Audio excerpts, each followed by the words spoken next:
Some people truly believe in this idea that in order to attract a potential mate, you have to reside within the top 1% of wealth. Let's take a look as to what the 1% actually looks like here in the UK. It says in June 2023, the top 1% of earners in the UK received an average pay of £15,081 British pounds per month, compared with the bottom 10% of earners who earned £748. Okay, so 15k a month to be in the top 1% of earners here in the UK. Meanwhile, the median salary in London is just about 33k a year, and the average salary in London 52k per year. And then we also get an age breakdown, and this is something a lot of people don't talk about, the fact that younger people who are in education or have just recently left education, will obviously have the least experience, which will make their skills less marketable, right? So usually the 18 to 24-year-olds, their average is lowered. And then when we go into the 25 to 34 years, right? So you've developed probably at least 3 to 5 years of experience in your trade, in your craft. And now you're nearing average near 50k. Now, obviously, I know that there is a massive difference between London and most of the UK, right? And other bigger cities in the UK as well. But those figures at least paint a picture.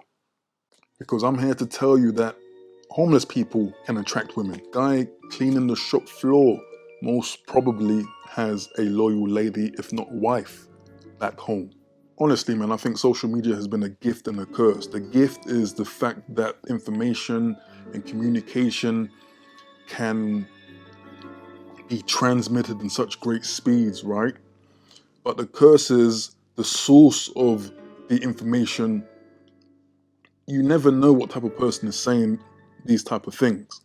And when it comes to this particular issue, the people that usually parrot these talking points never ever highlight their own failings in their romantic endeavors, which is very key because it's very one-sided, and that lets us know that usually a lot of these people have been hit with insecurities. Some people fail. With their failure, they try to amplify it to other people in the guise of sharing game or giving knowledge. Also, another demographic who might think in this way usually are people who are very much laser focused on relationships, but unfortunately they're not currently in the right position to even facilitate relationships, right? So a lot of people might not have their own space, for example, you know, that can't help facilitate a bond, a relationship. And some people might be working part-time, for example, that can't facilitate a relationship. And yes, of course, to some degree, you need resources to provide an experience, to do things out here in the world. You need resources for everything, right?